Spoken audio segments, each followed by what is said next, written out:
पुंडलिक वंदे हरी विठ्ठल श्री ज्ञानदेव तुकाराम पंढरीनाथ भगवान की जय. माऊली ज्ञानेश्वर महाराज की जय. तुकाराम महाराज की जय. राम. खर तर आज माझी सत्संगामधली पहिलीच बैठक आहे बरं का. वास्तविक पाहता सर्व संतांची, सर्व आमच्या महाराज लोकांची गाठी भेटी होईल त्या अपेक्षेनं मी या ठिकाणी आलो. मी मठी सलगरचा आहे. मी आतापर्यंत कधी प्रवचन केलेलं आहे ज्ञानेश्वरीवर, पण सत्संगामध्ये कधी बोललेलं नाही. म्हणून मुंडे महाराजांना म्हणलो मी जरा ऐकू द्या, ऐकल्यानंतर काहीतरी बोलायला येईल. खरं तर इथं महान विद्वान आमचे चव्हाण महाराज आहेत, सलगरी महाराज आहेत, मुंडे महाराज आहेत, वयोवृद्ध आमचे जाधव महाराज. खरं तर यांची वाणी ऐकावं, यांची वाणी ऐकण्यासाठी मी आलोय बरं का. एवढं वय होऊन सुद्धा अगदी तडक पण बोलणं हे कुणाला जमलेलं नाही. हा, आता खरं तर एवढ्या विद्वानामध्ये मी बोलणं म्हणजे मध पामराशी काय थोरपण पायीची वाण पायी. वेडे वाकडे बोलीन पण तुझाच म्हणून घेईन. ह्या उक्तीप्रमाणे मी 4 शब्द सांगण्याचा प्रयत्न करणार आहे, कारण वेळ कमी आहे. मुंडे साहेबांनी अगोदर सांगितले आम्हाला जास्त बोलायची सवय. बरोबर आहे का? हा. सत्संग म्हणजे काय? आता सत्संग म्हणजे काय? सत म्हणजे ईश्वर आणि संग म्हणजे ईश्वराच्या सानिध्यामध्ये जाणं, त्याला सत्संग म्हणतात. नारदाने विचारलं भगवंताला, विष्णूला, काय महाराज म्हणले या पृथ्वीवर सगळे सत्संग सत्संग सत्संग, कुठं बघा तिथं सत्संग आहे म्हणते. मला का कळलं ना म्हणले नारदाने. विष्णूने सांगितलं ये म्हणलं ऐक, जा म्हणले त्या शेणाच्या किड्यामध्ये एक किडा आहे शेणामध्ये, त्याला विचार म्हणले. सत्संगाचा अर्थ त्यानं सांगते. नारद गेले महाराज तिथं, विचारले त्याला. तिची दृष्टी नारदाची पडल्या पडल्या किडा मरण प्राय झाला, मेला, मृत्यू पावला. पुन्हा नारद मुनी आले. काय महाराज म्हणले माझी दृष्टी पडल्यावरच मरून गेलं. काय विचारावं म्हणले, माझी थट्टा करू नका म्हणले. नाही म्हणले ऐक, आता त्या झाडावर एक पोपटाचं पिल्लू आहे आणि त्या पोपटाच्या पिल्लाला विचारा म्हणले. नुकताच जन्म झालेलं होतं महाराज आणि गेलं नारद. त्याला विचारले, दृष्टी पडली, पडल्या पडल्या ती पोपट सुद्धा मृत्युमुखी पावली. पुन्हा नारद आले. महाराज काय सांगावं म्हणले, असं असं झालं.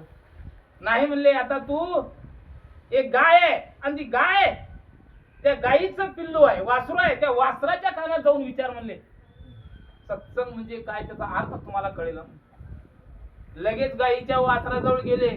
गायीच्या कानात आजू फुंकर मारलेत न मारलेत, वासरू मृत्यू पावला. महाराज आले की नारद मुनी, काय महाराज म्हणले जिथं जाईल तिथं विचारलेल्या प्रश्नाचं उत्तर द्यायचं लांबच, परंतु मृत्यूमुखी पडू लागले, हे भानगड काय म्हणले. आता ह्याची भानगडच सांगा म्हणून ना भगवंताने विचार केले. अरे म्हणलं शेजारील देशामध्ये एक राजपुत्र जन्माला आलेला आहे आणि त्या राजपुत्राला जाऊन विचार, सगळा प्रश्न तुला मिळाला म्हणले. लगेच गेले वा नारद. आणि त्यांना काय हो क्षणाच्या आत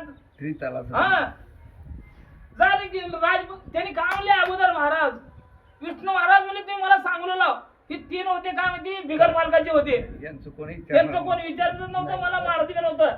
पण आता राजाच्या लेकराला जर विचारलं आणि ते जर मेलं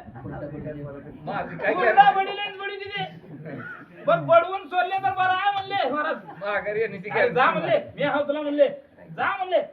तसं नारद मुनी आज्ञा भगवंताची घेतले आणि लेकराजवळ गेले. महाराज लेकराला बोलल्या बोलल्या मायेनं कुरवाडून मुक्का घेत बोलल्यानंतर चमत्कार घडला म्हणले. अरे म्हणलं आज काय चमत्कार झालाय म्हणले, लेकरू मिळालंच नाही की. त्या लेकराला विचारले म्हणले 3 ठिकाणी गेलो, 3 ठिकाणी अशी अवस्था झाली, का भानगड आहे. त्या लेकरानं सांगितलं महाराज पहिले गेलो म्हणजे नरकात मी जन्म घाटवतो म्हणले किड्याच्या रूपात, तुमचा सहवास मला लाभला, त्याने माझा उद्धार झाला आणि पोपटाच्या जन्माला गेलो. तिथं तुम्ही आलो, तिथं तुमचं दर्शन झालं, तिथं मृत्युमुखी पावलो आणि गायीच्या वासराच्या रूपात गेलो आणि त्या ठिकाणी तुम्ही तिथं आलो आणि तिथंही तुमचं दर्शन झालं आणि मी राजाच्या पोटाला जन्माला आलो. म्हणजेच तुमचा सहवास लाभला, तुमचं सत्संग मला लाभलं, म्हणून माझा उद्धार झाला. ह्याच्यात हे घ्यायचं आपल्याला. सत्संग म्हणजे काय? म्हणजे चांगल्या माणसाच्या सानिध्यामध्ये जर आपण राहिलो तर आपल्या बुद्धीमध्ये असणारी जी घाण आहे ती घाण निघून चांगले विचार प्राप्त होतात आणि हा ध्येय मोक्षाला निश्चित जाणार आहे. मी थोडक्यात सांगणार आहे. सत्संग म्हणजे हा झाला भाग. परंतु आता महाराजांनी बोलले गरुडाचा विषय मला थोडं आठवलं रामायणामधलं बरं का. गरुडाचा नाम संकीर्तनामध्ये असल्यानंतर काय होतं. आता बोलण्यासारखं भरपूर आहे परंतु वेळ कमी आहे. गरुडाचं नाव काढल्यानंतर मला आठवलं नाथ महाराजांनी अरण्यकांडाच्या 6व्या अध्यायामध्ये महाराज सलगरे महाराज ओवी सुंदर अशा प्रकारचं गायलेलं आहे बरं का. लिहिलेलं आहे अच्युत नाम धरोणी मानसी गरुड निघाला अमृतासी भावे वंदुनी कश्यपासी सप्त ऋषी त्या साहित्य झाले. नामामध्ये एवढी ताकद आहे. नाम संकीर्तनामध्ये गेल्यानंतर एवढी ताकद आहे महाराज.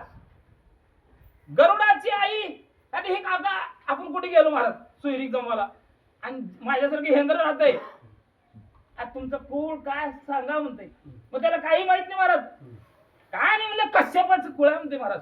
बरोबर आहे का. काय जर नाही आता तुम्हाला सांगतो महाराज तुम्हाला जर कुठलं काय देव माहिती नसलं डायरेक्ट कश्यप म्हणायचा. कारण कश्यपापासून ही जगाची निर्मिती आहे जीव मात्र. बरोबर आहे का. म्हणून आपण काय म्हणत आपल्याला कुठलं माहिती नसलं अहो आम्ही कश्यप कुळात द्या म्हणायचं. कारण कश्यपाच्या बायका कद्रू आणि विनता या दोघींनी पाहिजे लावले ऊन खेळत खेळत चौथी महाराज. हे चौथीचा खेळ असा असते बाया लय विचित्र कधी काय बोलतेल्या सांगता घातली शर्यत म्हणले. म्हणले सूर्यनारायणचे देवाचे घोडे कसले ते म्हणले इकडे निळे म्हणले इकडे पांढरे म्हणले. पण विषय सांगतो कपट कारस्थान केली कद्रून महाराज. सर्पदंश त्या घोड्याला जास्ती सांगितलं थोडक्यात सांगू. ते निळे झाले शर्यत कद्रून जिंकली विनता दासी झाली महाराज. त्यावेळेस नाम संकीर्तनामध्ये असणारा जो विष्णूचा सारथी जो विष्णूचा वाहन असणारा गरुड या विनतेचा महाराज मुलगा होता. आणि त्या मुलाला सांगितलं आईनं बाबा रे मी तुझ्या चुलती तुझी सवत आईच की त्या आई सावत्र आईची विदासी झालेली आहे. आयुष्यभर मी पाणी भरणार आहे.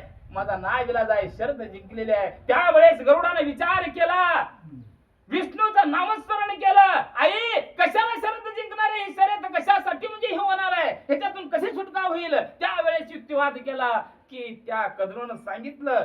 कद्रूनं मनाने सांगितले नाही ही जात सर्पाची महाराज माय.